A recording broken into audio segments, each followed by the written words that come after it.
আসসালামু আলাইকুম সবাইকে। সবাই কেমন আছেন? আফটার ক্যাম্পাসের আরেকটি এপিসোডে আপনাদেরকে স্বাগতম জানাচ্ছি। আসলে এটা কোনো পডকাস্ট না, এটা হচ্ছে কিছুটা এডুকেশনাল টাইপের জিনিস। যারা যেহেতু আমরা অনেকদিন ধরেই কেমিস্ট্রি নিয়ে কথা বলছি, আপনাদেরকে একটু ইনসাইট দিয়ে রাখি, এই পডকাস্টটা শুধুমাত্র কেমিস্ট্রি রিলেটেড কোনো পডকাস্ট না বা কোনো চ্যানেল নয়। আমরা অ্যাকচুয়ালি ক্যারিয়ার নিয়েই কথা বলবো।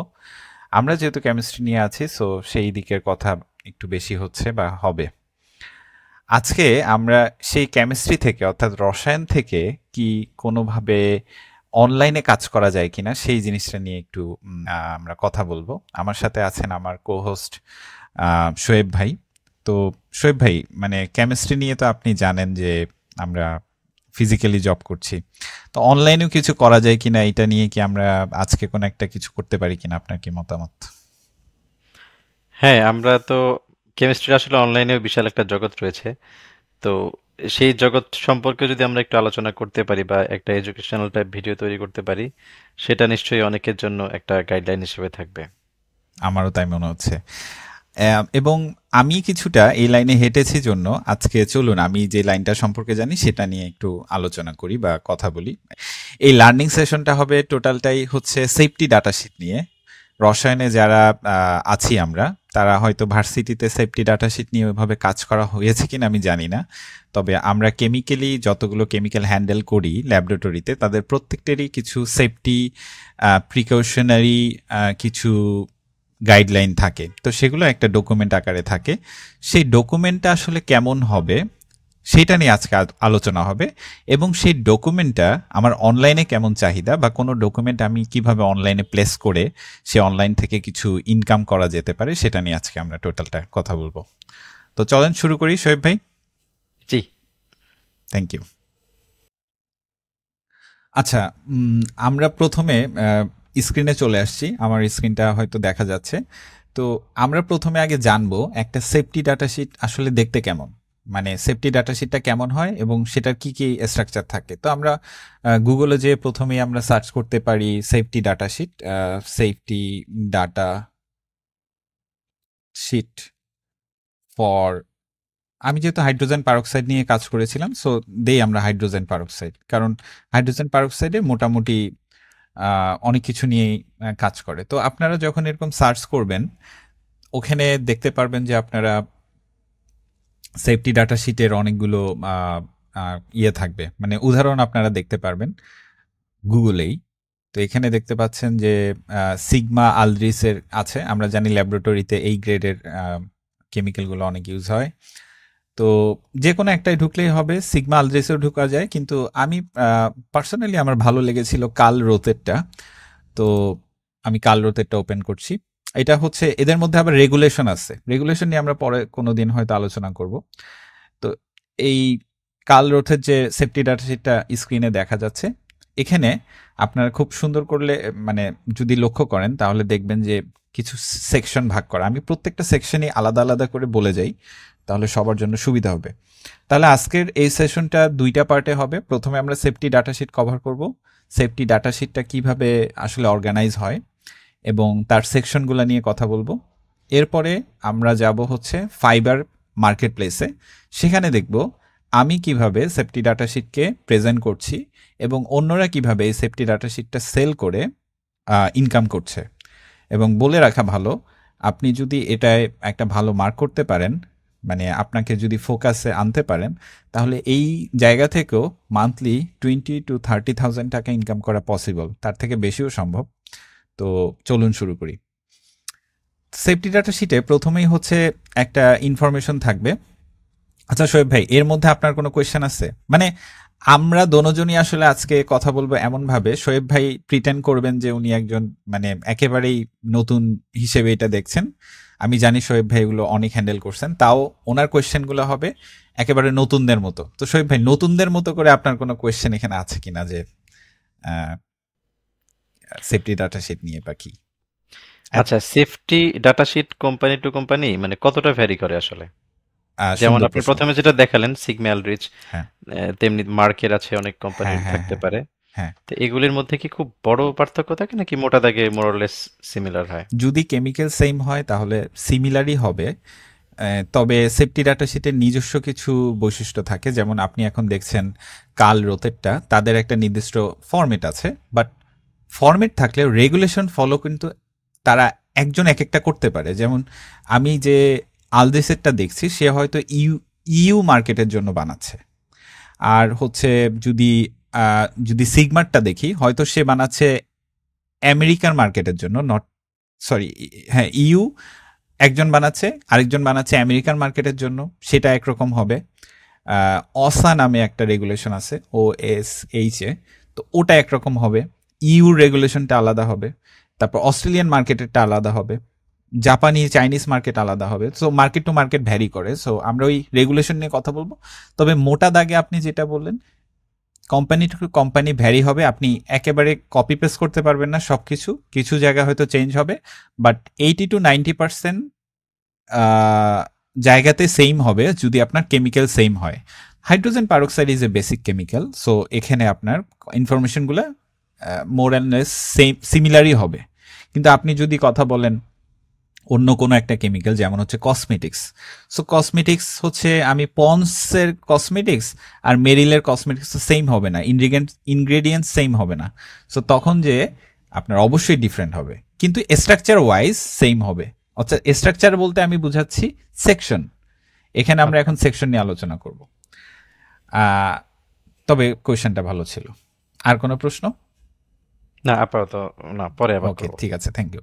তাহলে প্রথমে আমি যেটা দেখছি, প্রথমে সেফটি ডাটা শিট লিখা থাকলো এবং সেই রেগুলেশন কোনটা ফলো করছে সে বলছে যে রেগুলেশন ইসি নাম্বার সামথিং, এই রিচ রেগুলেশন, এই নাম্বারটা দিয়ে আপনি যদি গুগলে সার্চ করেন আপনি আসলে ওই রেগুলেশনটা পেয়ে যাবেন।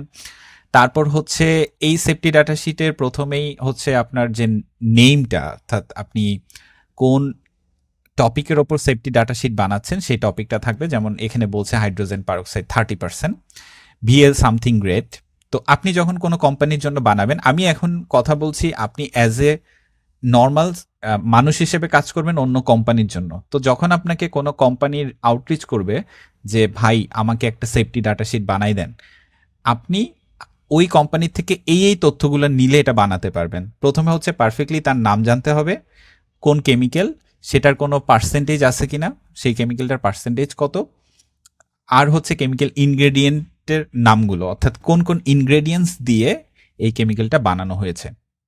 আচ্ছা, এরপরে দেখেন আর্টিকেল নাম্বার। এই article number company to company vary করবে, যে কোম্পানির যে আর্টিকেল নাম্বার থাকে, তবে এটা ম্যান্ডেটরি না। ভার্সনটা ম্যান্ডেটরি, ভার্সন এবং রিভিশন ভার্সন এগুলো দরকার আছে। আপনি যেহেতু প্রথম কোনো কোম্পানির জন্য বানাবেন, সেটা তার জন্য 1 নম্বর ভার্সনই হবে। আমি ধরে নিচ্ছি আপনি এমন একটা কোম্পানির জন্য বানাচ্ছেন, তাদের মানে নর্মালি শুরুই করছে এটা দিয়ে কারণ আমরা তো আর বড় কোনো কোম্পানির জন্য এখনই বানাবো না, তাদের বর্তমানে বড় কোম্পানিদের অলরেডি সিস্টেম আছেই, তো তারাই বলে দিবে এটার ভার্সন নাম্বার এত হবে, সো আপনি এটা রিভাইজ করেন। অথবা হচ্ছে যদি নতুন বানান তাহলে ভার্সন 1 হবে, এবং ভার্সনের কম্পাইলেশন ডেট, অর্থাৎ কোন দিন আপনি এটা রিলিজ করছেন, রিপ্লেস করতেছেন, সেটার ডেট অবশ্যই থাকতে হবে। যারা আমরা কেমিক্যাল লাইনে আছি আমরা জানি এগুলোর গুরুত্ব কতটুকু। এই রিভিশন ডেট, ভার্সন ডেট এগুলোর অনেক বেশি অডিটে খুব দরকার হয়। কারণ আপনি যখন অডিটে আসবে, ওরা বলবে সেফটি ডাটা শিট নিয়ে আসেন, দেখলো যে 5 বছর আগে এটা হয়েছে, মানে এটা এক্সপায়ার হয়ে গেছে, সো এটা নট ভ্যালিড। আপনার নতুন রেগুলেশন যেহেতু প্রত্যেক বছর চেঞ্জ হবে, সো রেগুলেশনের সাথে সাথে আপনার ভার্সনও প্রত্যেক বছর চেঞ্জ হবে। আমরা নর্মালি করি কি, আসলে সেমই থাকে, আমরা ভার্সন নাম্বার চেঞ্জ করে ডেটটা চেঞ্জ করে দেই। তো এইভাবেই চলতে থাকে আর কি, কোম্পানিগুলো এইভাবেই আসলে ডে টু ডে আপডেট করে। কারণ আপনার হাইড্রোজেন পারক্সাইড তো আজকে একটা কালকে আরেকটা হয়ে যাবে না, ইনফরমেশন তো চেঞ্জ হবে না। এখানে একটা কোয়েশ্চেন আছে তাই ভাই, যেটা হচ্ছে যেমন এদের, যেমন আপনি কার্ল রোতেরটা দেখাচ্ছেন, এদের তো একটা ফরম্যাট আছে, রাইট। এরা এই ফরম্যাটে জিনিসটা করছে। এখন আমি যখন ফ্রিল্যান্সিং এর জন্য করব, বিভিন্ন কোম্পানির জন্য করব, suppose company A B C, তাদের কি ফরম্যাট থাকবে নাকি আমার একটা ফরম্যাটে আমি ওদেরকে প্রোভাইড করব সবসময় ওইটা? কারণ আমি তো প্রতিবার ডিফারেন্ট ফরম্যাটে করলে আমার অনেক টাইম কনজিউমিং হবে, তাই না? এটা হচ্ছে বেশিরভাগ ক্ষেত্রেই আমি মনে হয় মার্কেট প্লেসে আমি যখন যাব তখন হয়তো আমি জিনিসটা আরো বেশি ভালো করে কভার করতে পারবো। কারণ তখন আমি দেখাতে পারবো আসলে ওখানে মানে আমরা কোন মার্কেটকে টার্গেট করে কাজ করছি। নর্মালি আমরা অ্যামাজন সেলারদেরকে নিয়ে কাজ করবো, এটা পরে বলছি। তবে আপনার প্রশ্নটার অ্যান্সার হচ্ছে প্রায় 80%-এরই কোনো টেমপ্লেট এই জায়গায় থাকে না, আর 20%-এর থাকে, তারা টেমপ্লেট দিয়ে দিবে এবং তারা বলবে যে আমার জন্য এই টেমপ্লেটের ওপরই কাজ করেন। আর 80%ই বলবে আপনি আপনার যে এক্সিস্টিং টেমপ্লেট আছে সেটা নিয়ে কাজ করেন।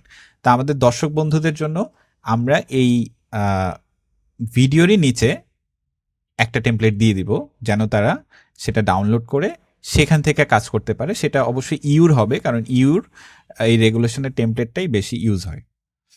হ্যাঁ, তাহলে এই টেমপ্লেটটাই আমি যেটা দিব সেটা কাল রুথের মতো হবে না, সেটা আমার বানানো একটা টেমপ্লেট হবে, আপনারা সেটাকে মডিফাই করে করতে পারেন। এখানে শুরু করতেছি যে আমার তাহলে প্রথম যে হেডারটা আছে, হেডারটাই এই ধরনের ইনফরমেশনই থাকবে। মানে যে কোম্পানি হবে সেই কোম্পানির একটা লোগো থাকবে, তারপর হচ্ছে এই ছোটোখাটো information, this is a safety data sheet, এটা বড় করে লেখা থাকবে, কারণ যেন দেখলেই বোঝা যায় এটা সেফটি ডাটা শিট।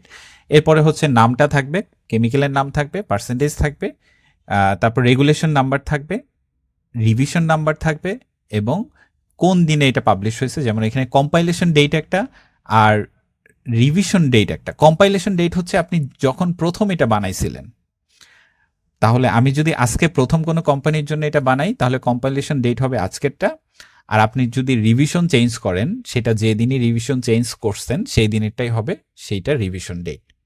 মনে হয় ব্যাপারটা বেশি একটা কঠিন না, তাই না শোয়েব ভাই? জি, ক্লিয়ার ক্লিয়ার। নাইস।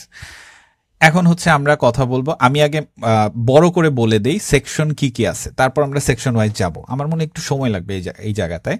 তাহলে সেফটি ডাটা শিটে আসলে 16টা সেকশন থাকে।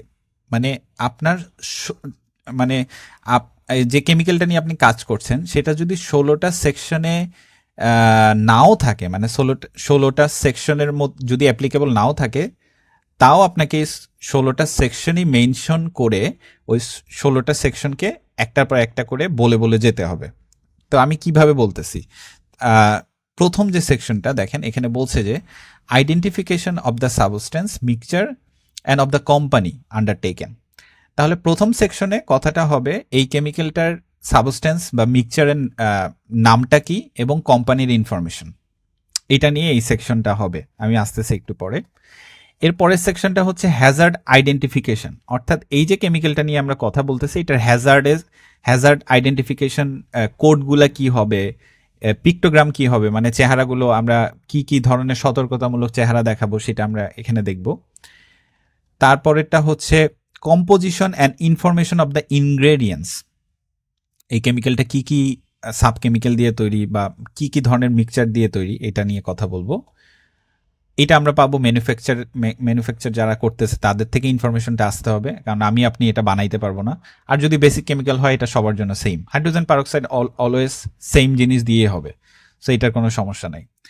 তারপরে যে সেকশন নাম্বার 4 হবে ফার্স্ট এইড মেজারমেন্ট, অর্থাৎ কাটাছেঁড়া হলে এই কেমিক্যাল দিয়ে কি করা যাবে, মানে এই কেমিক্যাল দিয়ে কি কোনো মানে ট্রিটমেন্টে কি হবে এই ধরনের যদি ঝামেলা হয়। তারপর হচ্ছে ফায়ার ফাইটিং মেজারমেন্ট, এই কেমিক্যালে যদি আগুন লাগে তাহলে কি করতে হবে। এটা কিন্তু আমাদের জন্য একটা মানে কি বলবো, এটা টক অফ দ্য টাউন ছিল যে ফায়ার ফাইটাররা কোন ভুলের কারণে সীতাকুণ্ডে এই ঝামেলাটা হয়েছে, এই হাইড্রোজেন পারঅক্সাইড নিয়েই কিন্তু এই ঝামেলাটা। তো ওই যে বলছিল পানি কেন মারছে, ওখানে তো অন্য কিছু মারার কথা ছিল। তো এই টপিকে আমরা কথা বলবো। তারপর হচ্ছে অ্যাক্সিডেন্টাল রিলিজ মেজার্স, অর্থাৎ এটা অনেকটা আগের ভার্সনের মতোই, কিন্তু এটা হচ্ছে কোনো ধরনের অ্যাক্সিডেন্ট হয়ে গেলে সেখান থেকে রিলিজ পাওয়ার মেজারমেন্টগুলো কি কি হইতে পারে এই হাইড্রোজেন পারঅক্সাইডে। হ্যান্ডেলিং অ্যান্ড স্টোরেজ, এইটাও আসতেছে ওখানেই। আপনি যদি হাইড্রোজেন পারঅক্সাইড কোনো ডিপুতে রাখেন কিভাবে রাখতে হবে সেটা নিয়ে এখানে কথা হয়েছে। শুধু হাইড্রোজেন পারঅক্সাইডের কথা বলতেছে, আপনি যে কেমিক্যালের জন্য বানাবেন সেইটা হ্যান্ডেলিংয়ের প্রক্রিয়াটা আপনাকে এখানে লিখতে হবে। তারপর হচ্ছে এক্সপোজার কন্ট্রোল এবং পার্সোনাল প্রোটেকশন, এই জিনিসটা যদি হিউম্যান বডিতে আসে, এক্সপোজারটা কতটুকু পরিমাণ সাস্টেইন করবে, অর্থাৎ কতটুকু আপনি নিতে পারবেন, পার্সোনাল প্রোটেকশনের জন্য কি কি হ্যান্ড গ্লোভস পরতে হবে কিনা, কি কি করতে হবে, এগুলা নিয়ে এই টপিকে আলোচনা হবে, এই সেকশনে আলোচনা হবে, যে এখানে দেখা যাচ্ছে পিক্টোগ্রাম দিয়ে। তারপর হচ্ছে ফিজিক্যাল এবং কেমিক্যাল প্রপার্টিজ, অর্থাৎ এই যে কেমিক্যালটা নিয়ে আমি কথা বলছি এটার বয়লিং পয়েন্ট কত, এটার পিএইচ কত থাকে, এটার কাইনেটিক এনার্জি কি, ভিসকোসিটি কি, এগুলো নিয়ে কথাবার্তা হবে। এগুলো হচ্ছে কেমিক্যাল প্রপার্টিস, এই যে আমরা কম্পাউন্ডটা নিয়ে কথা বলতেছি বা মিক্সচার নিয়ে কথা বলছি, যাই বলি। এরপরে হচ্ছে স্টেবিলিটি এবং রিঅ্যাক্টিভিটি, এটা কতদিন পর্যন্ত স্টেবল থাকতে পারে, এটা রিঅ্যাক্টিভ ক্ষমতা কতটুকু, কাকে দেখলে সে জ্বলে উঠবে, কাকে দেখলে নড়ে উঠবে, এই টাইপের কথাবার্তা আমরা এখানে বলবো। এরপরে হচ্ছে টক্সিকোলজিক্যাল ইনফরমেশন, অর্থাৎ কতটুকু টক্সিক আপনার শরীরের জন্য। হয়তো কথাটা রিপিটেড মনে হতে পারে যে শুধু শরীর না, এটা হচ্ছে আপনার মানে আপনি ক্যান্সারে আক্রান্ত হবেন কিনা, আপনার ইউরিনে প্রবলেম হইতে পারে কিনা, ইউরিনে প্রবলেম হইতে পারে, মানে বিভিন্ন রকম প্যারামিটার নিয়ে এখানে আলোচনা হবে। স্কিন প্রোটেকশন, চোখে কোনো সমস্যা হবে কিনা এখানে আছে, রেসপিরেটরি, স্কিন সেন্সিটিভিটি, কার্ডিওলজিক্যাল সমস্যা, জার্ম সেল মিউটেশনস, তো এই জিনিসগুলো নিয়ে হয়তো কথা আমরা এখানে বলবো। এরপরে হচ্ছে ইকোলজিক্যাল ইনফরমেশন, অর্থাৎ পরিবেশে কি ঝামেলা করবে, এর আগেরটা হচ্ছে আপনার বডিতে কি ঝামেলা করবে, আর ইকোলজিক্যাল বলতে পরিবেশে বা বাস্তু সংস্থায় কি ধরনের সমস্যা করবে। ডিসপোজাল কনসিডারেশন, অর্থাৎ আপনি এটা কোথায় ফেলতে পারবেন এই কেমিক্যালটা, সেটা নিয়ে এই সেকশনে আলোচনা হবে।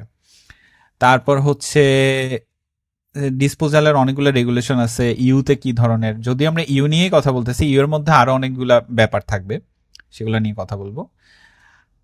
আর হচ্ছে আমি মনে হয় একটা জিনিস মিস করছি, ট্রান্সপোর্টেশন, অর্থাৎ ট্রান্সপোর্টেশনটা আপনি কিভাবে করতে পারবেন, অর্থাৎ কোন কন্টেনারে এটা নেওয়া যাবে, এটা কি এরোপ্লেন দিয়ে নিতে পারবেন কিনা, এয়ারে নিতে পারবেন কিনা, নাকি শিপমেন্টেই যাইতে পারবে, শিপে গেলে কিভাবে যাবে, কোন কন্টেনারে যাবে, কন্টেনারের কি হবে, প্রত্যেকটা এই জায়গায় লেখা থাকবে। তারপর হচ্ছে রেগুলেশনারি ইনফরমেশন, অর্থাৎ বিভিন্ন কান্ট্রির কিছু রেগুলেটরি ইনফরমেশন থাকে, কোনো কান্ট্রিতে কোনো পার্টিকুলার কেমিক্যাল ব্যান্ড থাকে, ওই জাতীয় কোনো রেগুলেশন যদি আপনার জানা থাকে এগুলো এখানে লিখতে হবে। আর লাস্ট যেটা 16 নম্বর পয়েন্ট, সেটা হচ্ছে আদার ইনফরমেশন বলে, অর্থাৎ আপনি এখানে অনেকগুলো ছোট অনেক মানে ছোট এব্রিভিয়েশন ইউজ করছেন, অনেক ডিটেলস বলেন নাই, সেগুলো যদি আপনার ইচ্ছা হয় আপনি এখানে বলতে পারেন। সেটা হচ্ছে আদার ইনফরমেশনে আপনি সবই কভার করতে পারবেন, যেইটা ইচ্ছা আপনি কভার করতে পারবেন। তো এইটা হচ্ছে অবস্থা। এখানে দেখতে পাচ্ছেন যে পেজ নম্বর 17, মানে 17টা পেজের আপনি একটা ডকুমেন্ট বানাবেন। তো হয়তো দেখে মনে হচ্ছে যে একটু টাফ, কিন্তু আসলে এটা এই কাল রুথ যেটা, এরা একটু বেশি ডিটেলসে বলছে, আমাদের এত বেশি ডিটেলস দরকার নেই। আমরা যদি নর্মাল একটা সেফটি ডাটা শিট দেখি আপনাদের ভয়টা ভাঙবে যে আসলে এতগুলো সেকশন নিয়ে এত ডিটেলসে কথা বলা লাগবে না। তো হ্যাঁ, আমি তো এত সেকশন দেখে ভাবছিলাম যে আসলে আজকে এক সেশনে সবগুলো শেষ করা সম্ভব কিনা। হ্যাঁ সম্ভব। আচ্ছা, দেখা যাক কি হয়। হ্যাঁ। প্রথমে আসি আমরা সেকশন 1-এ। সেকশন 1-এর মধ্যে আবার সাবসেকশন থাকে। আপনি হয়তো বলতে পারেন যে সেকশনগুলো কি ভাই ওলট পালট করে করতে পারবো? না, আপনার সেকশন 1-এ সেকশন 1ই identification of the chemical and company, এটাই থাকতে হবে। সেকশন 2-তে অবশ্যই হ্যাজার্ড অ্যান্ড আইডেন্টিফিকেশনই থাকতে হবে। সেকশন 2-তে কম্পাউন্ডের কম্পোজিশন এবং ইনগ্রেডিয়েন্টস নিয়েই কথা বলতে হবে। এবং মজার ব্যাপার হচ্ছে যখন আপনি একেবারে খুবই বড় মাপের কাজ করা শুরু করবেন, আপনার আসলে 2-3টা জায়গায় চেঞ্জ হয়, এর বেশি জায়গায় চেঞ্জ হয় না মোস্ট অফ এটা দ্য কি টাইম। ভাই, ইউ তারপরে ইউএসএ সব জায়গায় কি এরকম 16টা পয়েন্টই থাকে? হ্যাঁ, সবার জন্য ওকে। 16টাই থাকে, হয়তো আর নামে। সাবসেকশন, যে সাবসেকশন গুলি, এগুলি কি ফিক্স থাকে নাকি এগুলি হ্যাঁ, কম বেশি এটা হইতে সুন্দর পারে? প্রশ্ন। সাবসেকশনে একটু চেঞ্জ আছে, আমি দেখছি অনেক জায়গায় সাবসেকশন একটু চেঞ্জ থাকে, কিন্তু ইউর জন্য এটাই এইভাবেই থাকে নর্মালি। কিন্তু অসা সাবসেকশন কাছাকাছি, তবে হয়তো ওরা আরেকটু বাড়তি 1 পয়েন্ট, এখানে 4 পর্যন্ত আছে, ওখানে হয়তো 1.67ও দেখতে পারেন, বা ওখানে হয়তো 1 পয়েন্ট দিয়ে কথা বলতেছে না, ওরা হয়তো বুলেট পয়েন্টে কথা বলতেছে, এরকম হইতে পারে। আচ্ছা আচ্ছা। তো প্রথমে হচ্ছে প্রোডাক্ট আইডেন্টিফিকেশন 1.1-এ। তো এই প্রোডাক্টটা কি সেটা নিয়ে কথা হবে, এবং এই প্রোডাক্টের ইসি নাম্বার কি, ক্যাশ নাম্বার কি, এগুলা লাগবে। তো বলতে পারেন যে ভাই কোনো কিছুর ইসি নাম্বার কি এবং ক্যাশ নাম্বার কি, এগুলো আমি কিভাবে পাবো? খুবই ইজি, হাইড্রোজেন পারঅক্সাইডের ইসি এবং ক্যাশ নাম্বার দিয়ে আপনি সার্চ করলেই পেয়ে যাবেন। জাস্ট এটা কপি করে hydrogen peroxide EC number, hydrogen peroxide cash number দিলেই চলে আসে। তবে আমি একটা ওয়েবসাইটের কথা বলবো একটু পরে, সেই ওয়েবসাইট থেকে আপনি আসলে সব তথ্য নেবেন, না হলে মানে সবগুলো তথ্য যে অথেন্টিক সেটা নিয়ে আর একটু ডাউট থাকবে।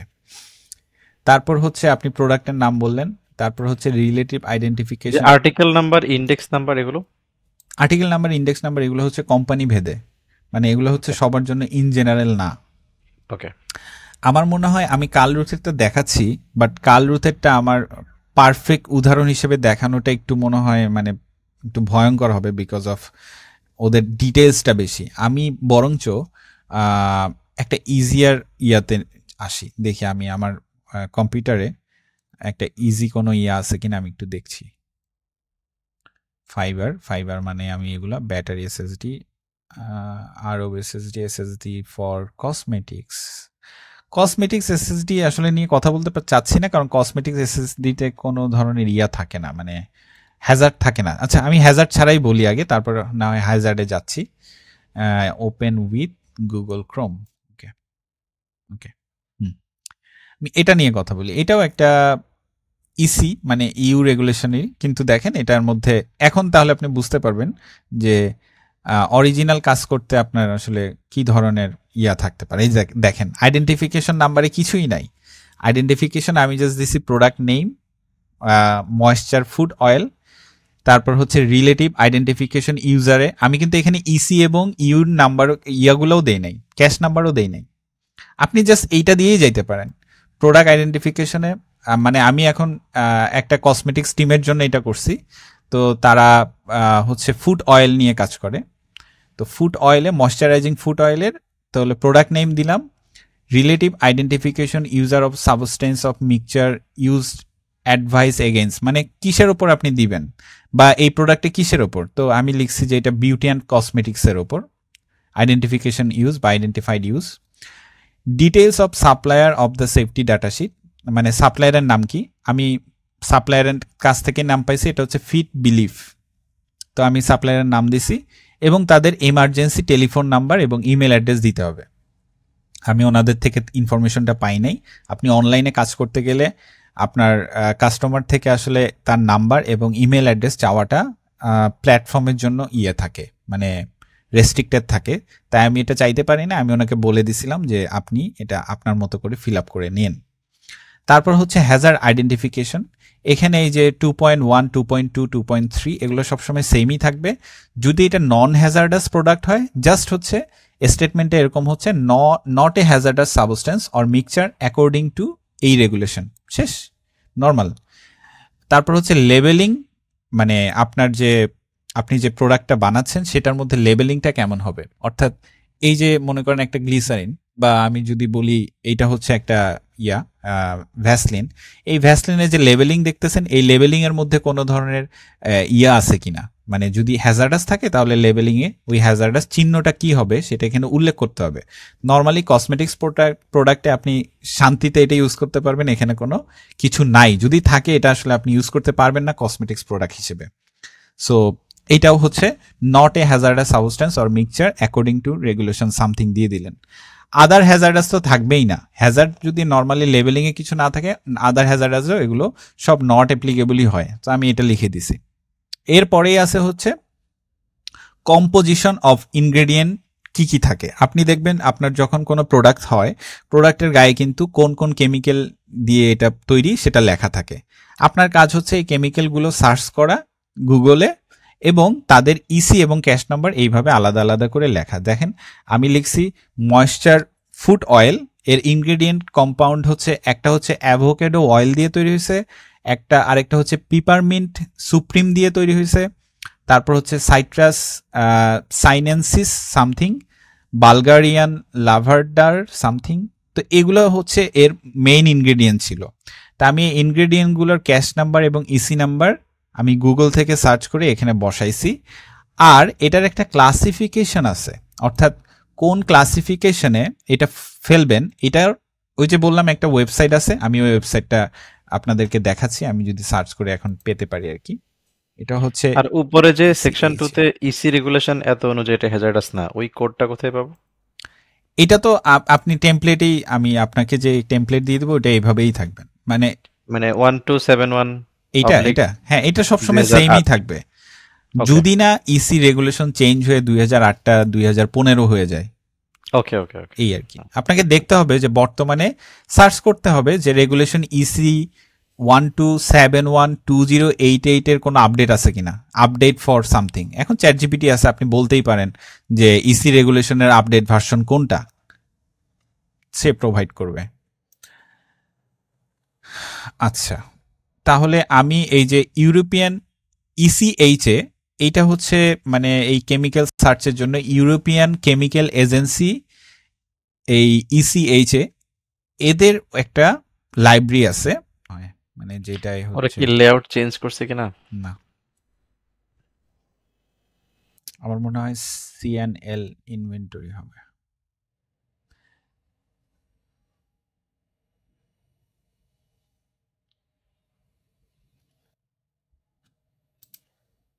হুম হুম হুম হুম হুম হুম, এইটা। আচ্ছা, এটা। আচ্ছা, আমরা এই জিনিসটাই আপনাদেরকে শেয়ার করব, এই ECHA Europa information on chemical CL inventory database. তো সিএল ইনভেন্টরি ডাটাবেসটাই আসলে দরকার। আমরা আগে দেখছিলাম যে ইসি ইনভেন্টরি ডাটাবেস, না আমাদের হচ্ছে সিএল ইনভেন্টরি ডাটাবেসটা লাগবে। সেখানে আপনি সাথে সাথে ক্লাসিফিকেশনের ইয়াও পেয়ে যাবেন, অর্থাৎ ছবিগুলো পেয়ে যাবেন। এবং এই যে ক্লাসিফিকেশন, আপনি আমার প্রশ্নটাই ছিল এরকম যে ভাইয়া আমি কিভাবে এই ক্লাসিফিকেশনটা পাবো, not classified, skin irritation, skin sensitivity, এই জিনিসগুলো আমি এই কেমিক্যালের আন্ডারে কিভাবে পাবো। তাহলে আমার প্রথম টার্গেটই হবে, আমি যদি কখনো কোনো কেমিক্যাল পাই, মানে আমার যদি কোনো প্রোডাক্ট আসে তার ইনগ্রেডিয়েন্ট দেখা, ইনগ্রেডিয়েন্টগুলো দিয়ে দিয়ে গুগলে সার্চ করা। সেই গুগলে সার্চ করব আমি কি, যে আমার ইয়ে কি, মানে এটাকে কি বলে, এটার ইসি নাম্বার অথবা ক্যাশ নাম্বার কি। নর্মালি ক্যাশ নাম্বারটা আপনি পাবেন। তাহলে আমি যখনই সার্চ করব, যেমন দেখেন আমি যদি এই পেপারমিন্ট সুপ্রিমের ক্যাশ নাম্বার গুগলকে বলি, সে আমার মানে সার্চিং প্রসেসটা কেমন হবে। আমি এই কেমিক্যাল নামটা পাইছি আমার ক্লায়েন্টের থেকে, তা আমি লিখবো যে এটার ক্যাশ নাম্বার কি। ক্যাশ নাম্বার কি যখন দিছি, তখন সে বলতেছে এটার ক্যাশ নাম্বার হতে পারে, এই যে পিপারমিন্ট সুপ্রিমের ক্যাশ নাম্বার হচ্ছে 8006-904। আমি এটা কপি করব, তারপর হচ্ছে সিএনএল ইনভেন্টরিতে আসব, এসে আমি সাবস্টেন্সের নিউমেরিক্যাল আইডেন্টিফিকেশনে দিব, নট সাবস্টেন্স নেম, আমি নিউমেরিক্যালি দিব, দিয়ে আমি সার্চ করব। সার্চ করলে আমার সাথে সাথে ওই প্রোডাক্টটার চলে আসতেছে, অর্থাৎ ও কেমন ধরনের। প্রথমে আসবে ওই প্রোডাক্টের নেম, তারপর হচ্ছে ইসি নাম্বার, ক্যাশ নাম্বার, ওর ক্লাসিফিকেশন কি। ক্লাসিফিকেশনে যদি কোনো নাম থাকে তাহলে বুঝবেন যে এটা হ্যাজার্ডাস, এবং সে হ্যাজার্ডাসে পিক্টোগ্রামও দিয়ে থাকে। এইগুলোকে পিক্টোগ্রাম বলে, মানে হচ্ছে এই হ্যাজার্ডাসে বিভিন্ন চিহ্ন আপনার এই কেমিক্যালের গায়ে থাকতে হবে, ঠিক আছে। তারপর হচ্ছে এটা সোর্স কি, এবং আপনি যদি আরো ফার্দার ডিটেলসে ঢুকতে চান তাহলে এই চোখে ক্লিক করবেন, ও আরো ডিটেলসে আপনাকে বলবে যে আসলে এটার পিপারমিন্টে মানে শুধু একটা রেগুলেশনই না, এটা অনেক রেগুলেশন নিয়ে কথা বলে। তো একটা বলতেছে এটার স্ক্রিন ইরিটেশন 2 হবে, স্কিন সেন্সিটিভিটি 1 হবে, অ্যাকুয়া ক্রনিক 2 হবে। এখন এগুলো অনেক কোয়েশ্চেন থাকতে পারে, তাই এগুলোর মানে কি, এগুলোর মানে আসলে একটা একটা ঢুকে ঢুকে বুঝতে হবে যে এগুলোর মানে কি। আর এগুলো 1-2 নাম্বার মানে হচ্ছে এগুলোর বিভিন্ন লেভেল, অর্থাৎ স্কিন ইরিটেশন, অর্থাৎ আপনার স্কিনে পড়ছে, ইরিটেট করতেছে স্ক্রিনটা, এই ইরিটেটের মাত্রাটা কি, কত মাত্রার। তো যত মানে সমস্যা হবে তত বেশি এই নাম্বারের ভ্যালুটা বাড়বে। তো এইভাবে এই নাম্বারটা দেওয়া, এর মাধ্যমে আমরা বুঝতে পারবো যে এটা আসলে কতটা ঝামেলার। তো আমিও দেখেন যখন আমি সেফটি ডাটা শিট বানাইছি, আমি কিন্তু এখানে ক্লাসিফিকেশন দিয়ে দিছি, এই ক্লাসিফিকেশনে ঝামেলা আছে। তারপর সাইট্রাস সাইনেসাসেরও ক্লাসিফিকেশন এগুলো দিয়ে দিছে, এটা ঝামেলা আছে। তারপর হচ্ছে বালগারিয়ানেরও ঝামেলা আছে। শুধু ঝামেলা নাই কার, অ্যাভোকেডো অয়েলের কোনো ঝামেলা নাই, এটা নট ক্লাসিফাইড। নট ক্লাসিফাইড মানে এটা কোনো ক্লাসে পড়ে নাই, ঝামেলার ক্লাসে পড়ে নাই। এখন বলতে পারেন যে এইগুলো ঝামেলা যদি হয় তাহলে মূল প্রোডাক্টটা ঝামেলার না কেন, মানে এই হ্যাঁ, ঝামেলাযুক্ত, এটাই জিজ্ঞেস করতে চাচ্ছিলাম। হ্যাঁ এই ঝামেলাযুক্ত প্রোডাক্ট দিয়ে যখন তৈরি হয়েছে, তৈরি হওয়ার পরে মূল প্রোডাক্টটা ঝামেলা হয় নাই কেন। এখন আমরা আসলে মূল প্রোডাক্টটা একটা মিডিয়ামের উপর আছে, যারা জানেন তো জানেন যে মিডিয়াম হইতে পারে সেটা পানি, হইতে পারে এটা আলাদা একটা লিকুইড। এখন আপনার মিডিয়ামটা অর্থাৎ যে জিনিসটা দিয়ে আপনি এটা তৈরি করছেন, অরিজিনাল যে মিডিয়াম, তার মধ্যে শুধু এই ইনগ্রেডিয়েন্টগুলো কিছুটা ইনজেক্ট করছেন, পুরো জিনিসটা আসলে এটা না। হয়তো আপনি পানের মধ্যে এটা গুলাইছিলেন বা কোনো একটা ভালো তেলের মধ্যে গুলাইছিলেন, ওই মিডিয়ামটা অনেক সময় অনেকে উল্লেখ করে না, মানে কারণ মিডিয়ামগুলো কখনো ঝামেলার হয় না, পানি ঝামেলার হবে না। তো এগুলা যদি কোনোটার কনসেন্ট্রেশন 1%-এর নিচে হয় বা 2%-এর নিচে হয়, অথবা কনসেন্ট্রেশন যদি জানা না থাকে, তাহলে তাদের এই ক্লাসিফিকেশনটা আমরা মূল প্রোডাক্টের ক্লাসিফিকেশনের ধর্তব্যের বিষয়ে আনবো না। একটু ঝামেলার এবং ট্রিকি বিষয়টা এখানেই। এই জন্যই বলতে পারেন যে কেমিস্ট বা একটু টেকনিক্যাল বিষয় ছাড়া এই জিনিসগুলো আসলে সবার পক্ষে করা সম্ভব হবে না। তো এখানেই জাস্ট জিনিসটা আপনাকে ক্যালকুলেশন করে আপনাকে ডিক্লেয়ার করতে হবে যে আপনি এই কনসেন্ট্রেশনগুলো কততে পাচ্ছেন, এবং এই কনসেন্ট্রেশনগুলো একের কম কিনা। রেগুলেশনে আবার এগুলো সব খুঁটাই খুঁটাই বলা আছে, আপনি কোনটা কত পার্সেন্টের নিচে হলে কোনটা নিতে পারবেন, কোনটা নিতে পারবেন না।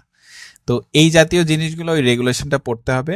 এখন আপনারা ভয় পায়েন না, কারণ হচ্ছে বেশিরভাগ ক্ষেত্রে এগুলো কোনোটাই অ্যাপ্লিকেবল হয় না। তা না হলে এগুলো ভাই সেল করা যাবে না, কারণ এই জিনিসগুলো যদি একের অধিক করে ওরা সেল করতে চায়, তাহলে কিন্তু এইগুলো কোনো একটা মানে কি বলবো হ্যাজার্ডাসের কোটায় পড়বে। আর কোটায় পড়লে এগুলা কোনো হ্যাজার্ডাস মার্ক নিয়ে আসবে, সেই মার্কের জিনিস আপনি কখনো কসমেটিক্স হিসেবে আপনার গালে বা কোথাও দিতে পারবেন না। সো এই কারণে এগুলোর করার মজাটা হচ্ছে আপনি আসলে দিবেন, ক্লাসিফিকেশন বের করবেন ঠিকঠাক, মানে ইয়া থেকে, এই কি বলে ওই ওয়েবসাইট থেকে আপনি দিবেন ইনফরমেশন ঠিক, বাট আপনার সেই মেইন ইনফরমেশনে এটা কোনো প্রভাব ফেলবে না বা ফেলা উচিত না। আর যদি দেখেন যে পড়তে যাচ্ছে, আপনার সেটাকে একটু ইয়া করতে হবে, রিডিউস করে ওকে বলতে হবে যে ভাই এটা যদি আমি দেই তুমি কিন্তু সেল করতে পারবা না, তোমার রেগুলেশনে প্রবলেম হবে। তুমি আইদার এটার পার্সেন্টেজ তোমার ম্যানুফ্যাকচার থেকে কমাই নাও, নতুবা আমি এটাই দিব, যদি আপনি খাঁটি রসায়নবিদ হন যে না দুনিয়ার আপনি সমস্যা করবেন না। আর আপনি যদি ঝামেলা, আপনার যদি নৈতিকতা ঠিক না থাকে, আপনি তার থেকে ডলার ইনকাম করার জন্য আপনি এখানে কমাই দিয়ে তাকে একটা সেফটি ডাটা শিট দিয়ে দিতে পারেন, সেটা আপনার ব্যাপার। কনসেন্ট্রেশন কি ইউজুয়ালি প্রোভাইড করে ক্লায়েন্টরা? নর্মালি আমরা যে ধরনের ক্লায়েন্ট হ্যান্ডেল করব তারা আসলে এগুলো সম্পর্কে তেমন বেশি জানে না। মানে আমি যে মার্কেট প্লেসের কথা বলতেছি, তারা আসলে হয় কি, মানে চায়না থেকে প্রোডাক্ট নিয়ে আসে, নিয়ে এসে সেল করে। তো চায়না যাই বানাই দেয় তাই ওকে দেয়, ইনগ্রেডিয়েন্টস হিসেবে দেয়। তো সে সেই অনুযায়ী একটা আপনার ইয়ে বানানোর চেষ্টা করে, সেফটি ডাটা শিট বানানোর চেষ্টা করে, বানিয়ে সেটা দেওয়ার চেষ্টা করে। তো তবে আপনার তার থেকে কনসেন্ট্রেশন এবং কম্পাউন্ড নেম নিতে হবে। তবে মোস্ট অফ দ্য টাইম তারা যদি দিতে না পারে, আপনি সেটা গুগল সার্চ করে যে এই ধরনের প্রোডাক্ট হলে কনসেন্ট্রেশন কি হতে পারে ভালো প্রোডাক্টের জন্য, সেটা আপনি রিকমেন্ড করে দিলেন। তা আমার ক্ষেত্রে আমি পাইনি, আমি এর জন্য না দিয়ে গেছি, নট অ্যাভেলেবল দিছি। নট অ্যাভেলেবল দেওয়া মানে কিন্তু আমি আবার সেফ জোনে চলে গেছি, কারণ আমি জানি না এটা কি একের বেশি না কম, আমি কম ধরেই কিন্তু দিয়ে দিছি। তো আপনারা বলতে পারেন যে ভাই তাহলে এখানে একটা বায়াস করছেন, ভাই কিছু করার নাই, ওদেরও তো আসলে সেল করতে হচ্ছে জিনিসটা, নিশ্চয়ই প্রোডাক্টগুলো ভালো হিসেবেই সেল করতেছে। তো এইভাবে আপনি কম্পাউন্ডের ইনফরমেশন দিবেন। এবং আমিও বলতে চাই এই পুরো সেফটি ডাটা শিটের সবচাইতে ঝামেলাযুক্ত জায়গাটা হচ্ছে এইটা, আর উপরে নিচে অত বেশি ঝামেলা নাই। আর যদি এখানে আপনার কোনো ঝামেলা হয়, অর্থাৎ আপনার যদি এখানে পার্সেন্টেজটা এমন বেশি এবং সে বলতেছে যে, যেমন হাইড্রোজেন পারক্সাইডের ক্ষেত্রে আপনি এটা লুকাছাপা করতে পারবেন না, আপনার এখানে ঝামেলা আছে, এই জন্য সেকেন্ড পোর্শনে হ্যাজার্ডাস পোর্শনে আপনি ওইভাবে কোনো হ্যাজার্ড না এই না সেই না বলে পার পাইতে পারবেন না। আপনার এখানে কিন্তু এই ডেঞ্জার মেঞ্জার এই চিহ্নগুলা দিয়ে দিয়ে আসতে হবে, এবং তার প্রিকশন হ্যাজার্ড স্টেটমেন্ট এগুলা দিয়ে দিয়ে আসতে হবে। তো আমি এখনই বুঝতে পারতেছি এই ক্লাসটা বা এই গাইডলাইনটা এক পর্বে হবে না, আমার আসলে পর্ব 2 করতে হবে। তো যাই হোক, আমি আসলে ইজিটা কভার করে ফেলি। তো সেকশন 2টা শেষ, 3 শেষ, সেকশন 4। মজার ব্যাপার হচ্ছে সেকশন 4, তারপর হচ্ছে section 5, section 6, section 7, section 8, section 8 পর্যন্ত আপনার মানে বেসিক্যালি কোনো কিছুই চেঞ্জ হয় না। কসমেটিক্সের জন্য বলেন বা নর্মাল যেসব কেমিক্যাল বলেন, আমি যে টেমপ্লেটটা দিব নর্মালি এটা কসমেটিক্সের জন্যই হবে। আপনাদের এখানে হাত দেওয়ার কিছু নাই, কারণ সবগুলো প্রায় সবার জন্য সেমই থাকে। কসমেটিক্সে আর আগুন লাগলে কি হবে, বা এটা নিয়ে এটা এটা কাটা ছিঁড়া হলে বা কি করবেন। তো এগুলা নিয়ে আসলে বেশি একটা ঝামেলা হবে না। আপনার ঝামেলা হবে ফিজিক্যাল এবং কেমিক্যাল প্রপার্টিজ। এখানেও আপনি প্রায় most of the time not available দিয়ে দিয়ে যাইতে পারবেন। আপনার যে সব রেজাল্ট এখানে দিতে হবে তা না, আপনি জাস্ট নট অ্যাভেলেবল দিয়ে দিয়েও চলে যেতে পারবেন, কারণ আপনি জানেন না এটা কোথায় ক্যাম্প কিভাবে হয়েছে। এরপরে হচ্ছে শুধুমাত্র আমি নর্মালি করি কি অদরটা বা কালারটা নিয়ে লিখি মাঝে মাঝে। কালার যদি আমি শিওর থাকি ওনার কালারটা সাদা বা কালো বা লাল, আমি বলে দেই যে এটা সাদা কালো লাল। পিএইচ যদি জানেন যে এটার পিএইচ জানেন তাহলে আপনি লিখতে পারেন। বয়লিং টেম্পারেচার যেটা জানেন, জানলে লিখেন, না জানলে নট অ্যাপ্লিকেবল লিখলে আপনাকে কেউ কিছু বলবে না। তারপর হচ্ছে সেকশন 10 স্টেবিলিটি রিঅ্যাক্টিভিটি, এটাও মোস্ট অফ দ্য টাইম সিমিলারই থাকে। তাও আপনারা, যেহেতু আমি যাদেরকে বলছি তারা সবকিছুই বুঝে, তাই আপনারা রিডিং পড়লেই বুঝতে পারবেন এগুলো আসলে কার সাথে কোনটা যাচ্ছে। আর সবচাইতে যেটা ইন্টারেস্টিং মজার ব্যাপার, আপনি আসলে এই সিমিলার কাইন্ড অফ জিনিস গুগলে সেফটি ডাটাশিট আকারে পাবেন। আর আপনি যদি বলেন যে তাই ভাই এই কঠিন হাইড্রোজেন পারক্সাইড এটা কিভাবে করব, আপনি নিজেই দেখলেন আমি হাইড্রোজেন পারক্সাইডের অন্য কোম্পানির গুলো দেখতে পারতেছি। তাহলে আপনাকে কখনো যদি এরকম ক্রিটিক্যাল কিছু দেয়, আপনার প্রথম কাজই হবে গুগলে আগে অন্য কোম্পানির গুলো সার্চ করে দেখা। 4-5টা দেখলে আপনি বুঝতে পারবেন যে ঘটনা কি দাঁড়াইছে। তাই এই জায়গায় একটু রিসার্চ করতে হবে। সেটা হাইড্রোজেন পারক্সাইড হতে পারে। আমি যেমন নাইট্রিক অ্যাসিডের বানাই দিয়েছিলাম, তো নাইট্রিক অ্যাসিড সবার জন্য সেম আমি বানাই টানাই দিয়ে দিছি। তা আমার বানাইতে সর্বোচ্চ 20 মিনিট লাগছে, আমি চার্জ করছি $20।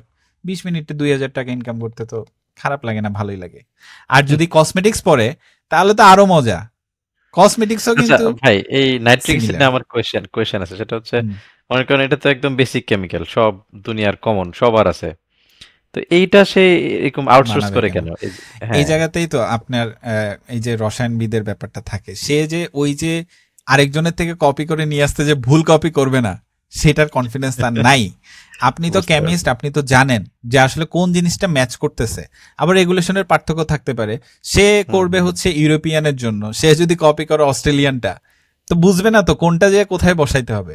বসানোর জন্য আপনার সেই নলেজটা লাগবে, এই জন্য আপনাকে সে পে করবে 20 মিনিটের জন্য 2000 টাকা। ওকে। তো স্টেবিলিটি এবং রিঅ্যাক্টিভিটি সিমিলার, আপনারা জাস্ট পড়লেই বুঝতে পারবেন। আমি এখন একটু দ্রুত যাচ্ছি, না আসলে শেষ করা যাবে না। আর যদি ফার্দার কোনো কমেন্ট থাকে কমেন্ট বক্সে জানাবেন, আমরা ওইটা নিয়ে ভিডিও করতে পারবো পার্টিকুলারলি। তবে আমি হয়তো আজকে এই সেফটি ডাটা শিটটা কভার করবো, আর মার্কেট প্লেসে একটু জাস্ট ধারণা দিব। মার্কেট প্লেসটা আর একটু মনে হয় ডিটেলস আমরা বলতে হবে, না হলে মার্কেট প্লেস সম্পর্কে বলা যাবে না। সেকশন 11 হচ্ছে টক্সিকোলজি ইনফরমেশন। টক্সিকোলজি নিয়েও আসলে সিমিলার কাইন্ড অফ, আপনি গুগলে সার্চ করবেন এটা নিয়ে টক্সিক কি কি আছে। আর এই সিএলএন ইনভেন্টরিতেও আসলে টক্সিকোলজি নিয়ে ইনফরমেশন আছে, আপনি একটু ঘাটাঘাটি করবেন যে টক্সিকোলজির ইনফরমেশনটা কোথায় কোথায় পাওয়া যায়। এই ওয়েবসাইট দিয়ে আসলে সবকিছু হবে।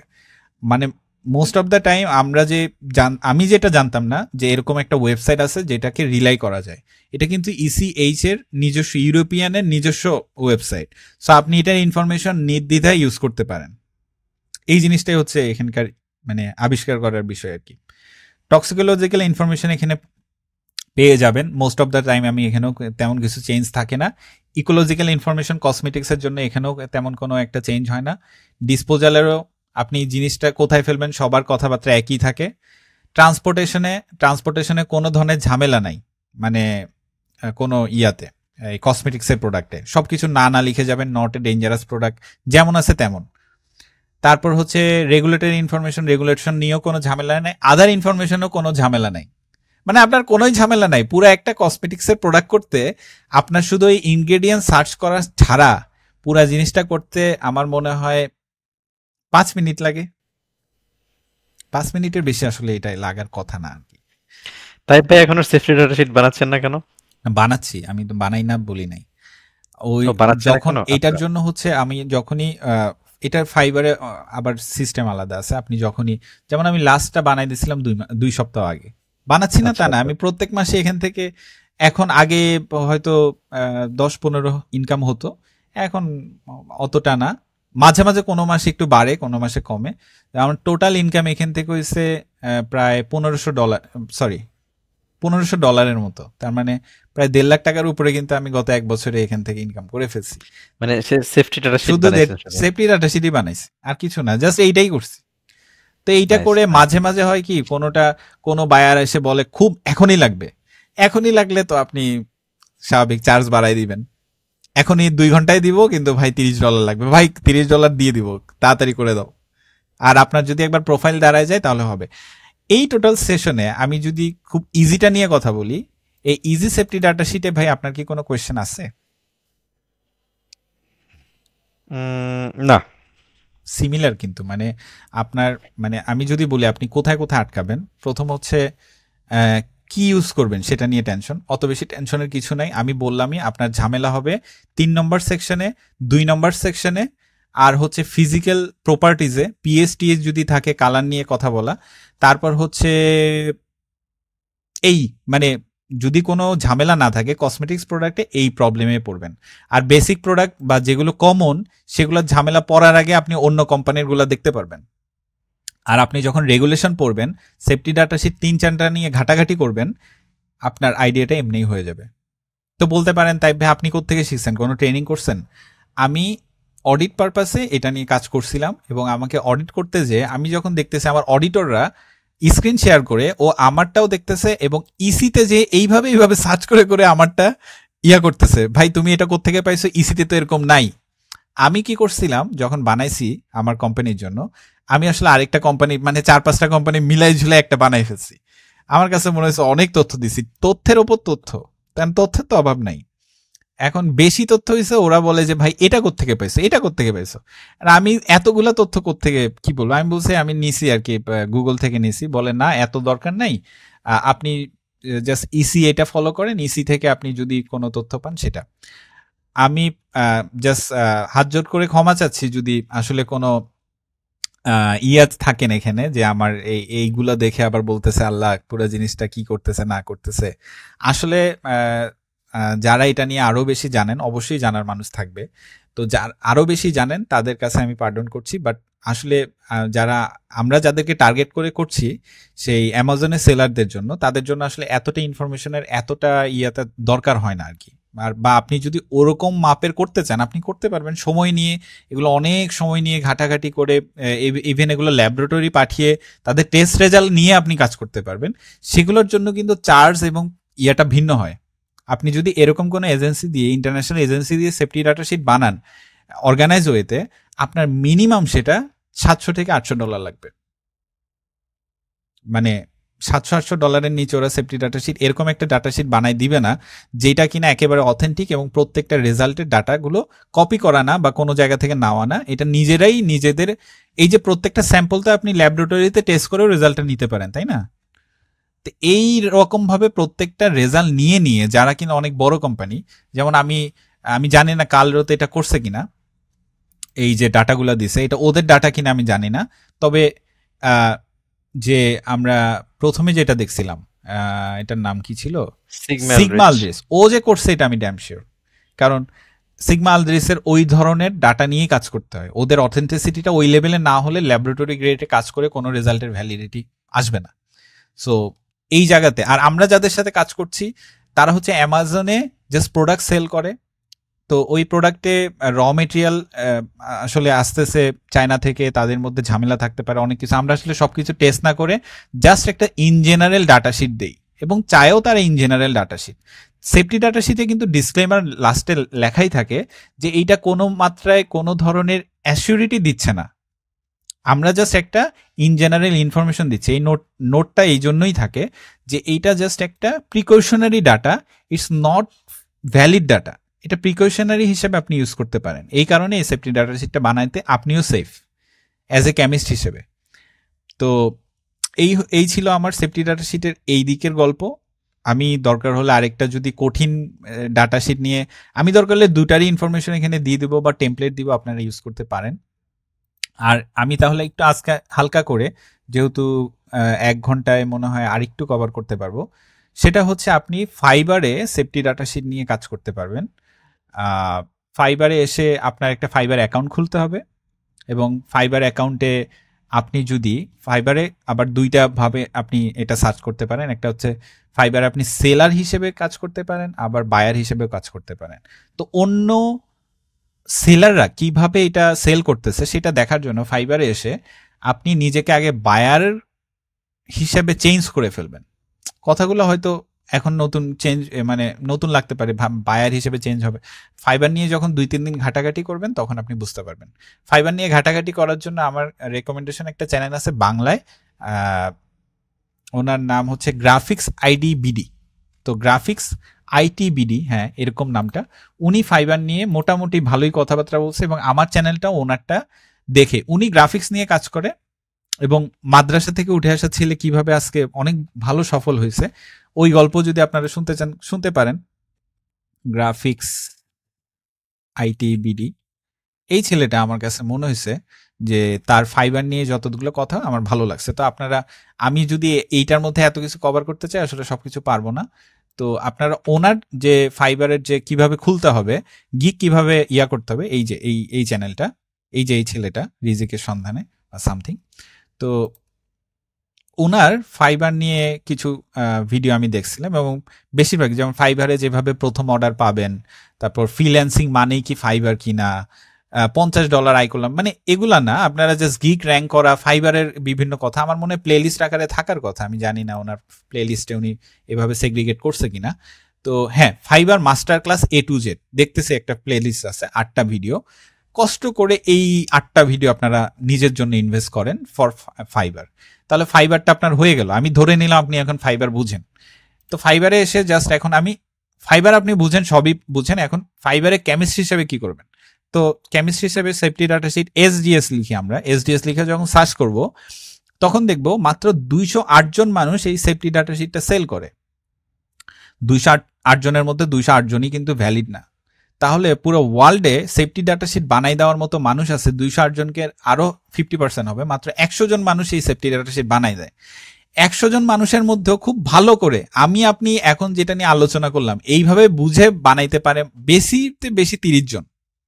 হয়তো আমার আজকের ভিডিওর পরে বাংলাদেশের যারা ছোট ভাই বোনরা আছে তারা হয়তো সেফটি ডাটা শিটটা নিয়ে কিছুটা গবেষণা করে আমাদের থেকেও আগে যাবে, আমি চাই সেটা। তো এই যে দেখুন এখানে যারা আছে তারাই হচ্ছে সেফটি ডাটা শিট বানায়। এবং ফাইবারে যদি আপনি এখন গ্রাফিক ডিজাইন দিয়ে সার্চ করেন, আপনি মিনিমাম 1 লাখ উপরে সেলার পাবেন। আপনি ওই 1 লাখের সাথে কম্পিট করবেন না এই সেফটি ডাটা শিট বানানো ইয়া করবেন। এখন বলতে পারেন ভাই আমি কিছু সেফটি ডাটা শিটই বানাইতে পারবো না। ভাই আপনি সবই করতে পারবেন, সেফটি ডাটা শিট বানাইতে পারবেন, আপনি ডকুমেন্ট বানাই দিতে পারবেন, আপনি ল্যাবরেটরিতে কোনো অর্গানাইজ করে দিতে হবে এরকম কোনো ডাটা শিট আপনার মাথায় আছে আপনি এটা বানাই দিতে পারবেন, রিস্ক অ্যাসেসমেন্ট করতে পারবেন, রিস্ক ম্যানেজমেন্ট করতে পারবেন। আপনি যা জানেন সেটাকে ভাই সেলেবল আকারে করা যাবে। বাট আপনি এখানে এসে আগে সার্চ করতে হবে যে ওই কিওয়ার্ডটা দিয়ে আপনি রিস্ক ম্যানেজমেন্ট দিয়ে সার্চ করেন, আপনি ওই ডকুমেন্টটা দিয়ে সার্চ করেন, তাহলে ডকুমেন্ট দিয়ে সার্চ করলে আপনি বুঝতে পারবেন যে আসলে কি আপনি অন্যরা সেল করতেছে কিনা এবং সেল করলে কতটুকু হচ্ছে। আমি যখন সেফটি ডাটা শিট সার্চ দিছি আমি দেখলাম যে একজন মানুষ ইমরানকে 847টা উনি রেটিং পাইছে এবং প্রত্যেকটাই 5 স্টার, $80 করে চার্জ করতেছে। আপনি যদি গুণ দেন 80কে ওই 847 দিয়ে তাহলে বুঝতে পারবেন ওই লোকটার ইনকাম কত হয়েছে। এবং মজার ব্যাপার হচ্ছে ফাইবারে কিন্তু 50% মানুষই রেটিং দেয় না। এই জিনিসটা হচ্ছে রেটিং। 50% যদি আপনি আরো ইনটু করেন, আমি ড্যাম শিওর উনি 2000-এর উপরে অর্ডার উনি ডেলিভারি করছে, প্রত্যেকটা $80 করে। আমি ক্যালকুলেশন করছিলাম প্রায় মনে হয় 1 থেকে 2 কোটি টাকার উপরে হবে মনে হয়, শুধু সেফটি ডাটা শিটই সেল করে। তো দেখেন মাত্র 30 জন মানুষ এটা সেল করতেছে ওয়ার্ল্ড ওয়াইড। যদি আপনি এই প্রথম 3-4 জনের একজন হয়ে যেতে পারেন, আপনার অর্ডারের আর কমতি হবে না। তো মজার ব্যাপার হচ্ছে আমি প্রথম পেজেই আছি, প্রথম পেজে এই অধমের জায়গা হয়েছে এই জায়গায়, এই যে তাইব বিন তোফা 36টা সেল করছি বর্তমানে। আমি আসলে 36টা করি না, আমার 72টার উপরে আছে। আমি দিছি $10। আমি ভাই গরিব মানুষ, আমি ওদের মতো $80 চার্জ করতে পারি না, তাই আমি $10 করে দিছি। তো এরকম আপনারা যেটা দেখছেন এই ময়েশ্চারের এটা বানাইতে আমি $10 নেই। তো এটা বানাইতে কতক্ষণ লাগে এটা এখন আপনারা জানেন। তো ওদেরকে আমি একদিনের মধ্যে দেই, ওরা যদি বলে ভাই 2 ঘন্টায় লাগবে আমি $20 বলি। তো জিনিসটা এইভাবে আপনি ডাবল করতে পারেন। এমনিতে অর্ডারগুলি পাওয়া যায় কেমন, মানে অ্যাভেলেবল পাওয়া যায় নাকি টাইম এটার লাগে? একটা টাইম আছে, মনে করেন কোন সময় শিপিং টাইমটা বেশি হয়। মাঝে এই গত 5-6 মাসে একটু শিপমেন্ট একটু ঝামেলা ছিল, ওই যে কি যুদ্ধে বোম টোম মারতেছে রাশিয়াটা সে হাবিজাবিতে একটু ঝামেলা হয়েছে। আমি বুঝছি তখন পুরা ডাউন ছিল, 1-2 মাস কোনো অর্ডার ছিল না। বাট যারা উপরে র্যাঙ্ক করে আছে তারা ডেফিনেটলি অর্ডার পাচ্ছেন। আমি যদি এখানে অর্ডার দেখা যায় কার কোর্টে কয়টা অর্ডার আছে, ঢুকলে দেখা যায় আহ, ওনার কাছে ওনার কাছে হচ্ছে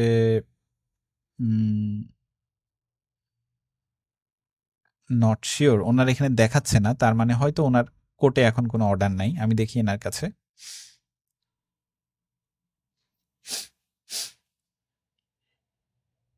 আমি শিওর না যে এখন দেখা যায় কিনা। আমি মানে আবার এখানে ইয়া করা যায়, মানে আপনি কাস্টমাইজ করে আপনার অর্ডার কাউকে দেখতে দিবেন না বা সামথিং কিছু করা যায়। তো এটা দেখা যাচ্ছে না ওনাদেরটা কোড, মানে কোনো অর্ডার আছে কিনা দেখা যাচ্ছে না।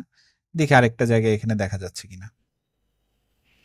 এখানে কাজে অ্যাপ্লাই করতে হ্যাঁ, হয় নাকি ওয়ান নিজ অর্ডার ইন থেকেই কিউ। কাজ আসে? তো ইনি একটা কাজ উনি পাচ্ছেন, মানে করতেছেন।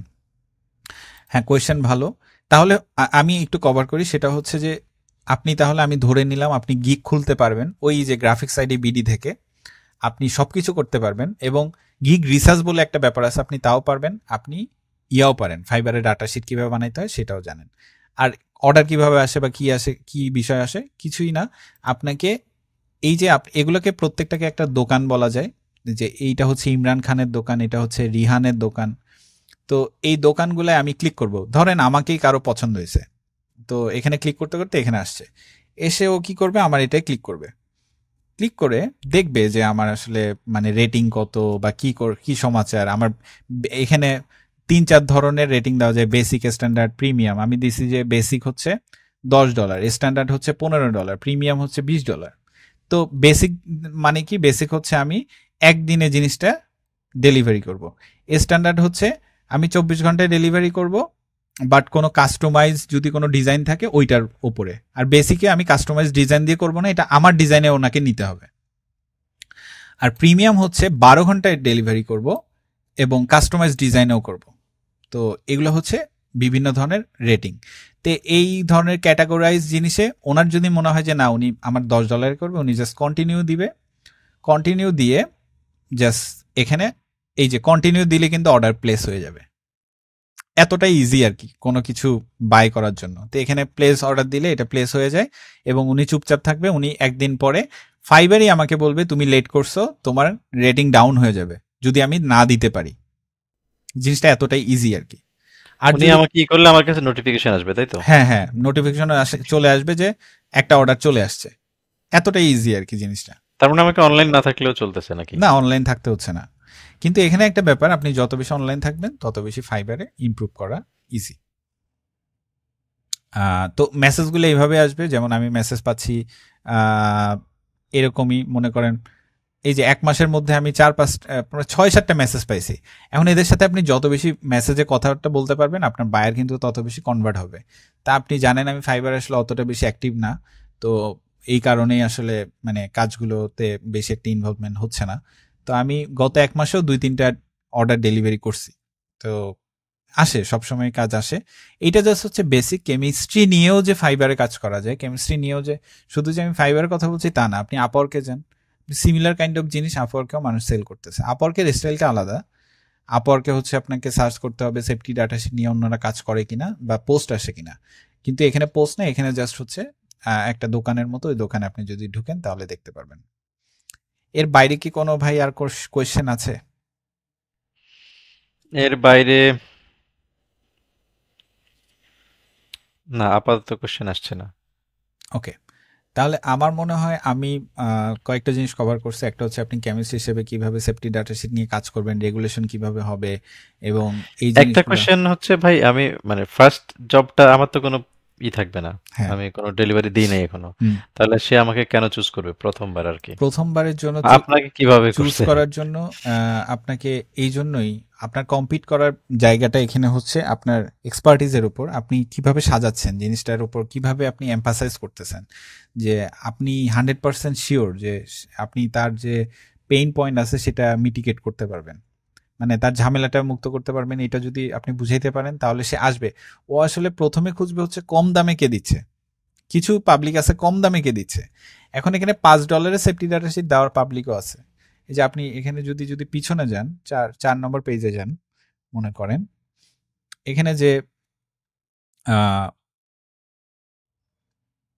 $20, $5 কি দেখতেছেন? এই যে $5 মনে হয় না, এই যে $5 from 5। এটা হচ্ছে কসমেটিক, হ্যাঁ সেফটি রিপোর্ট, এটা রিপোর্ট, আচ্ছা, রিপোর্টও করা যায়।